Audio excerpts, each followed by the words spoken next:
Where else am I going to be? Coastal Coffee Roasters. Okay, I have another great person I'm sitting down with, and I'm going to let him introduce himself and tell you what he does. Hey, I'm CJ Westfall. Loving that I get to join you this morning, Julie. And I'm CJ, and I'm the chairman of the Dorchester Republican Party. But more importantly, I'm a husband to Meredith Westfall, who is probably the most amazing person on planet Earth. And I'm a father to Reagan and Jackson. Super excited for back to school. Okay, let's just jump right in. Sure. Tell us what a chairman does. The chairman of the party, their whole goal is to rally resources, rally volunteers, and bring an organization together to support the Republican nominees in November. So we're coming up on a really big election coming up this November, and Dorchester is one of the few battleground counties in South Carolina. There's only 7 or 8 of them where we've got true swing districts where they could go either way, red or blue.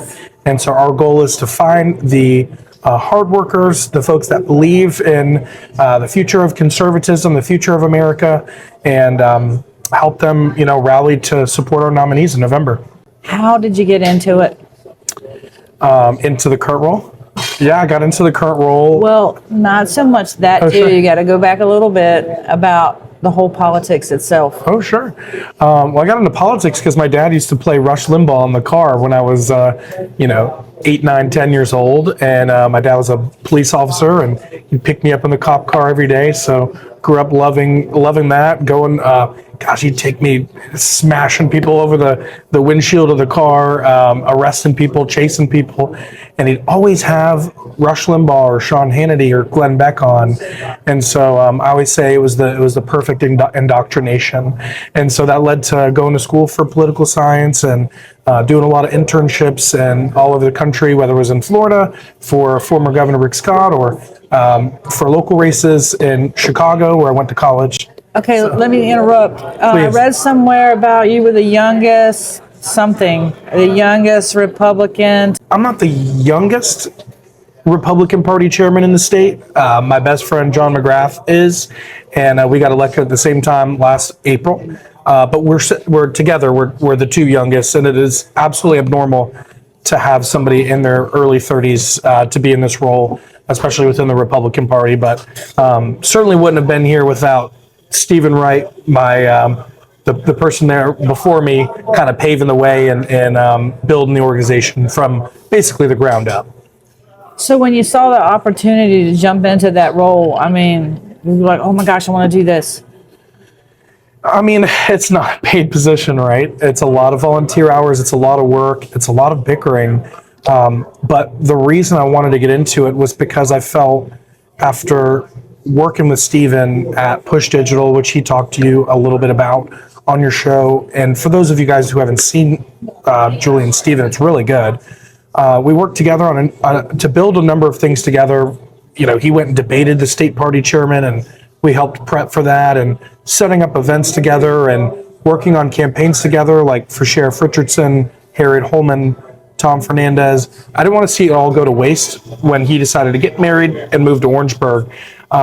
So there really wasn't any other options out there available of people that knew how digital communications worked, knew how to win local campaigns, knew how to raise money, and then knew how to lead an organization. I'd done all those things before. So it was something that I wasn't out looking for, but after 2024, when we flipped 2 seats from blue to red here in Dorchester County that had never been held by Republicans, Harriet Holman and Senator Fernandez, I knew that we had to step up and make sure that the party and the work that Stephen had put in to build this organization didn't go to nothing.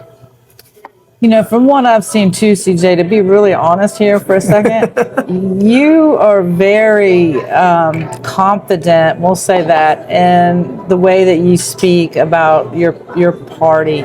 I mean, and then you get a lot of backlash too for that. Okay, so can you dabble into that a little bit? That's okay. I think it's really important for people to stand for what they believe in. And whether you agree with me or not, I think it's important for people to use their voice in a positive way. And that's what I've done my best to do. And so I believe in the future of what I believe is called the America First movement. And I believe a lot of people, especially my generation, feel the American dream is slipping out of reach. And more and more we're seeing, whether it's the affordability crisis, whether it's traffic on the roads, the more that these problems are festering, the more important it is, I believe, to speak up. What are some things, some common things, though, that you think Democrats and Republicans come together on?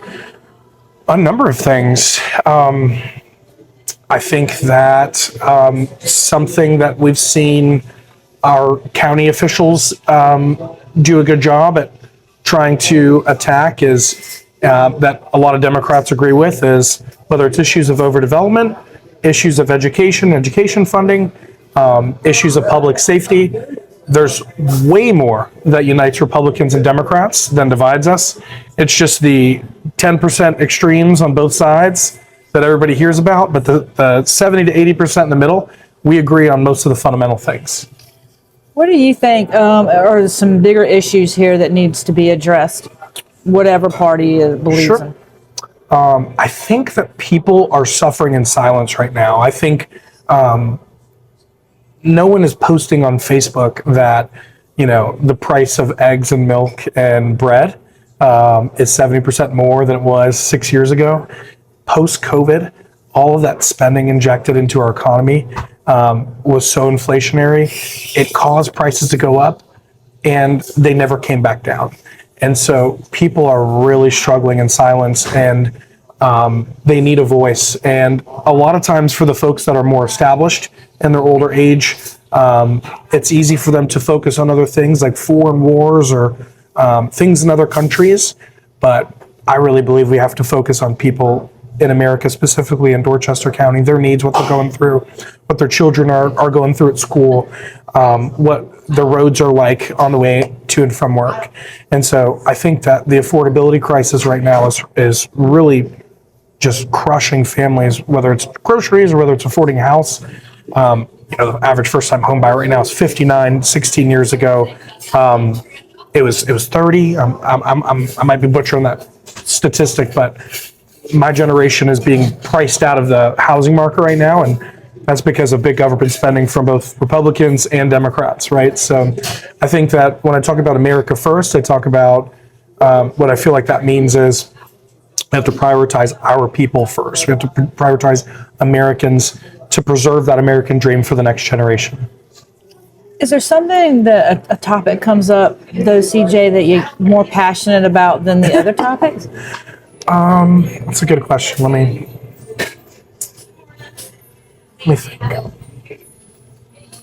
I think that's the one that I'm most passionate about. I think that average everyday people hurting and suffering in silence is something that I want to continue to be a voice for. And Republicans, it's not a Democrat problem, it's a Republican and Democrat problem. And people have to feel comfortable to criticize their own side.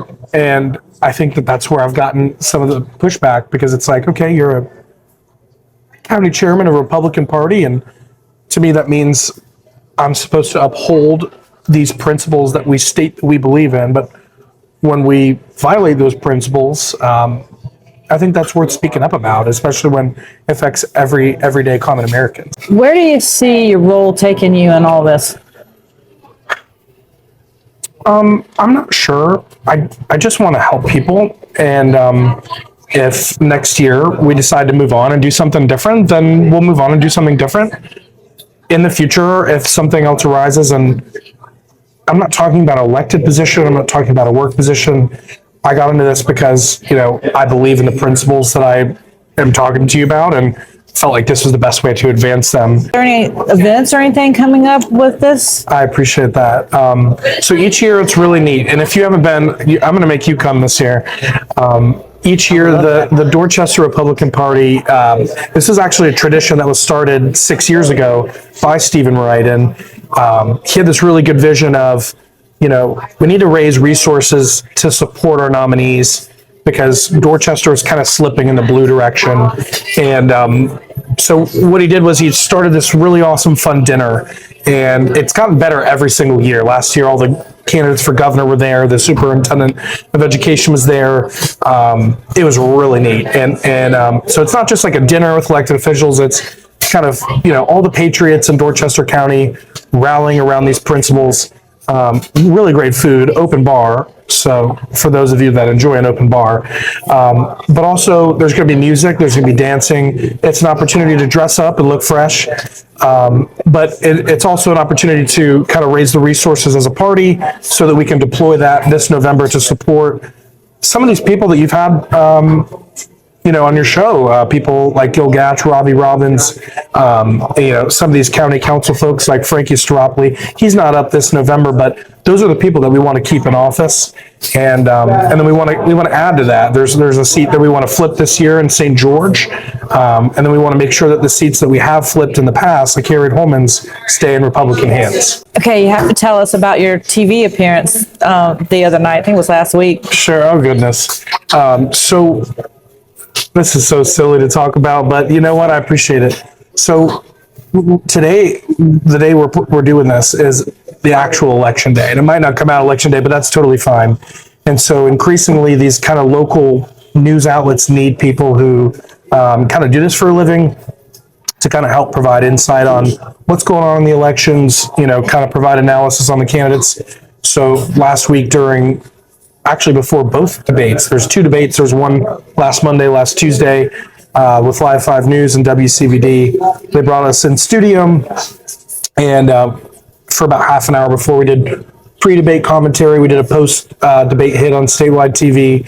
And I think that, who cares? I'm not here to promote myself. I'm here to promote my ideas. But I think, that's kind of my goal, is for Dorchester County to punch above its weight and have more influence than maybe other counties. And that's kind of what our goal was with that. So a lot of times people will say, CJ, why are you chasing the camera? That's not what we're doing. We're trying to help elevate Dorchester County's influence on the statewide stage.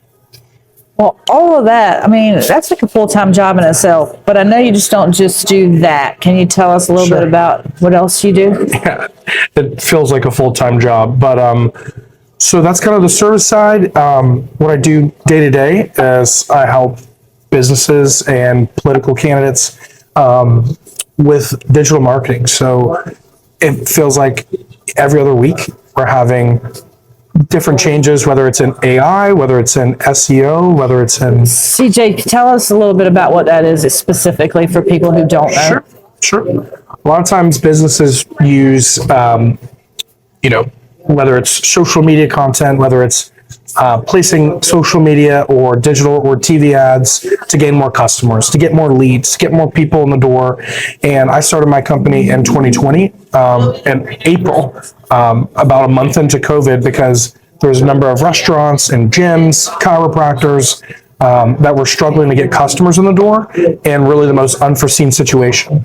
So I'd kind of used digital marketing for years in the insurance industry to generate my own customers while working from home. And so we just applied those same tactics, whether it was Facebook lead generation ads, video content, website design. We just kind of leveraged those strategies to help. And we helped a number of local businesses stay afloat during COVID, during 2020. We applied a lot of those same digital marketing principles to local candidates. And that's how I've been able to continue to work with political candidates each cycle for the last 8 years. But really what I'm most passionate about is kind of doing what I did in my insurance business. In my early 20s, I got my insurance license at, was it 20, 21? A lot of people that get into this, they're cold calling or knocking on people's doors. I only wanted to work with people that wanted to work with me. And so my dad and I kind of studied both YouTube marketing, Facebook marketing, and really just kind of committed to it and committed to being a lifelong learner. And that's kind of where I'm at today. I've been a lifelong learner when it comes to marketing strategies, when it comes to what's new with AI, which AI platforms are best for what. And so whether it's website design, whether it's just getting more people to come to the door, I feel like that's what kind of sets us apart, because political campaigns move at a speed that most businesses just don't move at, right? So when you're talking about political campaigns, you're talking about, you know, A/B split testing messaging. If your messaging goes dull, you've got to fix it immediately. Being precise with dollars that are spent, creating content quickly with high velocity, and that a lot of businesses want in their business. They want that competitive nature. So that's kind of what my business, the Victory Network, does. I think AI is affecting all of that because, okay, I know AI is useful and I use it, to help me like with factual information that I need. Yep. But as far as like, personal letters and things like that, I still like to do the personal side. What do you say to all that? There's always going to be a role in that. The hand signed letters, 100%. There's always going to be a role in that. I think that why I'm an AI optimist is I think that people's daily lives are just going to get easier. Like ChatGPT announced last week a plugin with Wells Fargo where they can analyze your spending, give you tips. Claude can now plug into your browser and create AI agents and set up an e-commerce store based off of a prompt for you. And so for business owners specifically that want to scale their business or drive more customers, it's going to make the friction, they don't have to learn how to code anymore. They don't have to learn how to place their own ads anymore. The ad reporting is, rather than a monthly ad report, you get a daily ad report. I mean, it's just the friction, I think, is going to be taken out of a lot of things. But I do think the authentic human touch, the face-to-face, is still going to matter more than ever. No doubt about it. Okay, my last question. Sure. Who is CJ Westfall? I'm somebody who loves my family, who loves my wife, who loves my kids. And if I didn't have kids, I probably wouldn't be as passionate as I am in politics. And while some people might say I'm a little too passionate sometimes, I think a lot of people aren't passionate enough about being the change that they want to see in the world. And so 20, 30, 40, 50 years from now, I hope that I can look back and say, hey, maybe we made some mistakes along the way, but the intentions were pure and we made a difference along the way. So, yeah. Okay, I always ask every guest I sit down with if I didn't cover anything or if there would be anything that you would like to add. I think the only thing I'd like to say is if you're somebody who is an independent thinker or you are Republican or just an independent-minded person, the future of our country, the future of Dorchester County is at stake and on the ballot this November, no question. Not to be disrespectful to anybody's views, but there are people running for local offices that are self-described socialists, and I don't think that that's where the average citizen is in Dorchester County. I think the average citizen in Dorchester County just wants low taxes, good schools, good roads, good public safety, and that's what our party represents. So if you believe the same that I do, I would encourage you to come out August 22nd to our 6th annual Faith, Family, and Freedom Dinner. There's an open bar. There's really, really good food, and you'll be able to shake hands with a lot of local elected officials. You'll be able to listen to some great music, an opportunity to dress up and look great with the wife or the husband. Come join us. Come see what we're all about. Come meet like-minded people and help power our organization going into November. Thank you so much. Yeah. I'm always grateful. Thank you for your time and for sharing your insights with us. Okay, so I'm talking to people and he's got a lot of work to do. Bye. Bye.